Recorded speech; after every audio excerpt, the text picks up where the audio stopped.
Hey everyone, and welcome back, and also hello to any new people on my channel. So today I filmed my first journal with me, and I am really excited to try this out on camera and show you guys. So before I get into any journaling, let me show you all the pictures that I chose. So this journal is going to be based on the anime Quintessential Quintuplets because there's a new season that came out recently that I was really excited for. Now, to be honest, I wasn't even aware there was a new season until I discovered on Crunchyroll because I was rewatching the whole first season a few days ago. So I was really excited to see there was a new season because I'm not sure why, but I kind of just figured it would be much later in the year. But nope, it's January, it's here. Also, I found out that they switched studios, which was interesting. I hear a lot of people complaining about the art style on Reddit, but I didn't see a difference till I saw a video on TikTok talking about how a new studio picked up the anime. I didn't really care, and I still don't care. I think it looks good, and I think it's pretty screwed up to bash a studio just for a slight change in art style. It was kind of disappointing to see that, but people have their opinions, and that's fine, I guess. For this, I chose a lot of pictures because I didn't really want to write for this journal, and to be honest, writing in journals is not really my style. If you follow me on my other socials, you know most of my spreads are very picture-based and not writing-based, if that makes sense. So for this, I prefer to go for more of a collage type of spread, and my goal was to fill up the whole page like most of my other journals. So as you've seen for the past minute or two, I've been using my paper trimmer to cut out all the images since they're pretty much all rectangles and squares. But for this, I had to use my scissors because there's just too small of an area for the paper trimmer to pick up, so it'll like mess up the images when I try to cut them, so I'm just using scissors to get them out. Also, just a comment, this has to have the best manga covers ever. They are so pretty, and I would love the box set, but I don't have that type of money, but I will appreciate them in picture form. So, like you saw, I picked a lot of pictures, and I have images from the manga, screenshots from the anime that I took, and then also manga covers as well. So, I'm going to be working with these three groups of pictures I chose today. Moving on, I'm going to be swatching a bunch of pens on a scratch piece of paper because I absolutely hate wasting paper. So here I'm just trying to see what colors would fit well with the pictures I chose because I just can't determine the color by looking at the pen cap, so I'm swatching them out. So for this, I chose the top left and the middle left because they just fit the best. So I will be using those colors in my journal today. So now we get to move on to the best part, which is journaling. So if you're wondering what this notebook is, it's a Midori A5 grade notebook, which I'll throw a link in the description for you if you're interested in getting one. So to start off, I of course begin with planning where I'm going to put my pictures, but even before that, I divided the pictures between the two girls on each side. I decided to do Nino on the left side and Itsuki on the right side. I'm basically aiming for Nino to be a pink theme and then Itsuki a strawberry red theme.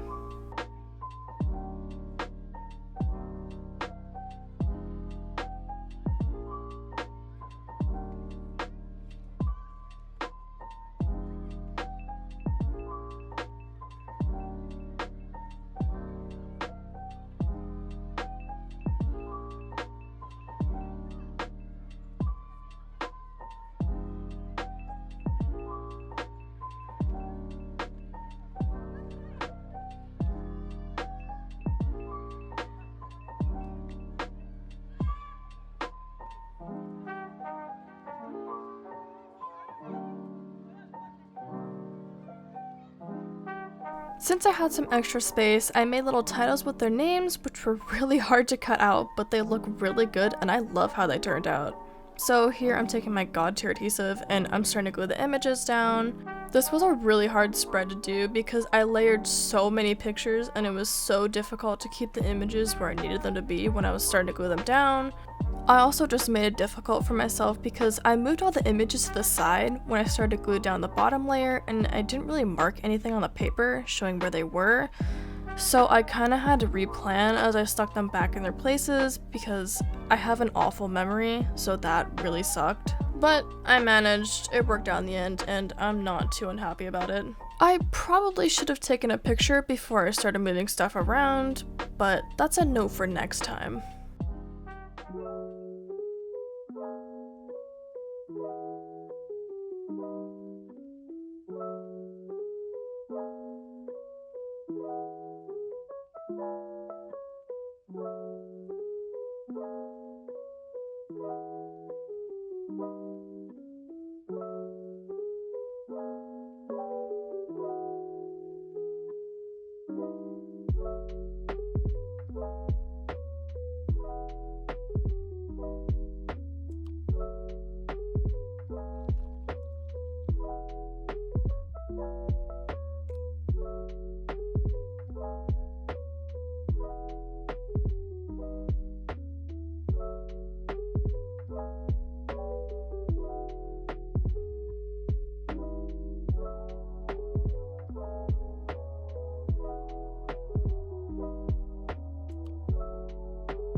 So here is my finished journal.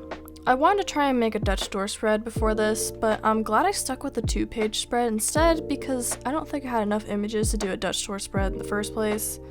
Like I said before, I think the titles were a really good idea, and I like the pop it added to my spread versus the last spread I did on here. Now, don't get me wrong, I still like the last spread, but this one is a little more interesting to me as I like switching up the titles every now and then. Anyways, if you liked this video, be sure to let me know by leaving a like and a comment below, and as always, thank you so much for watching, and be sure to check out my other videos and social medias to see more content from me.